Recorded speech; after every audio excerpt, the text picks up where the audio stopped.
Hey there, welcome to day 1670 of What's She Up To Now. Sharon Horne-Ellstrom here, documenting the business journey, primarily business journey, as I transitioned in 2017 from the offline brick and mortar corporate world of business to the online world. Talked about that in pretty much every introduction to this video for 1,669 days now.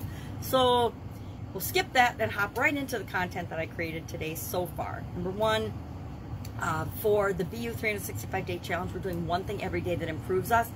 We're focusing on the area of confidence this month. And today's topic was positive emotions and how they impact our confidence. So I grabbed my friends Eeyore and Winnie the Pooh and talked a little bit about their outlook to life and who do you think has more confidence? Winnie the Pooh, who I'm I've attached him to my thing. Winnie the Pooh or Eeyore. I suspect Winnie the Pooh goes through life a whole lot happier and a whole lot more confident than Eeyore does.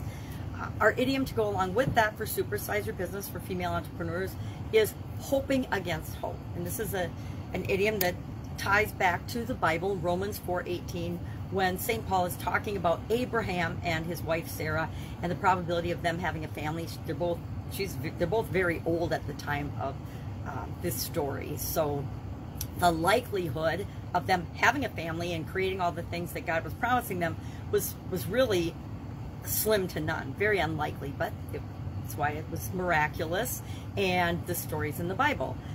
So hoping against hope is wanting something or wishing for something to happen when it's really unlikely or probably not going to happen.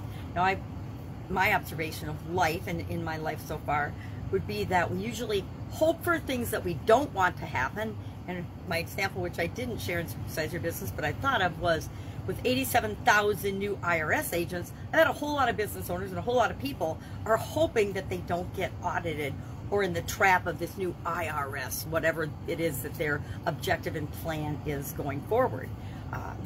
As somebody that's been through a couple of IRS audits, they're super duper stressful. I wasn't doing anything wrong, didn't have to pay any more money, but one took 2 years and it was stressful. Lots of things are stressful. It's like being involved in a court case. It's really, really stressful.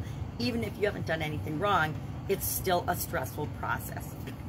So hoping against hope is, I have very strong feelings about the word hope. To me, hope is like the word try. Well, if I'm going to try something, it means I'm not really committed. I'm just tipping my toe in. And if it works out exactly the way I want it to, well, then maybe I'll do more of it. If it doesn't, then I'll just do something else. Hope to me feels very much the same. I'm wishing something would happen, but I don't expect it to. I'm going to try it, but I don't necessarily expect it's going to work out for me. So I'm not going to commit and jump in with both feet and say I'm going to do it. I'm just going to try it out.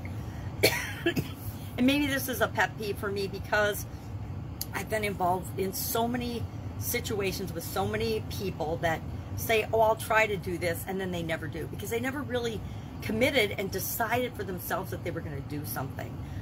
And to me, it's important that we do what we say we're going to do. If we say we're going to do something, we figure out a way to make it happen. Now, everybody doesn't feel that way. I used to think everybody felt that way, but apparently, absolutely, positively not. We each think our reality is everybody else's, but it absolutely isn't. So hoping against hope, I think it's a really good idiom for somebody that doesn't really love the word hope. It's like can't. I don't like the word can't. I try to use it very rarely. I do use hope in a positive way, meaning, hey, I hope you have a great week. And I really expect you to have a great week. So I use hope more in terms of expectation and positive expectations than that I don't think it's going to happen. So maybe that's what bothers me about this idiom. So that was our idiom today. Our action item and our task for our annual challenge was just to think about positive things in your life, things that make you feel good, and notice if they're moving you toward what you want and the impact they have on your confidence, because we want to tie everything to confidence this month.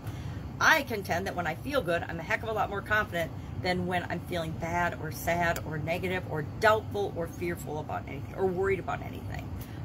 Positive emotions tend to move me to feeling more confident, negative emotions less confident. So we want to cultivate positive emotions and positive feelings today.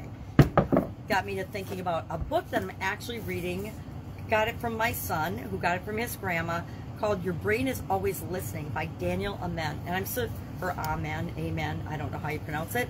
But he's written a ton of books. He is a doctor, a medical doctor, a mind doctor. And he looks at mental health and things very differently than other people. He talks a lot about dragons and ants, which I can totally relate to, given that I have granddaughters and grandchildren these days.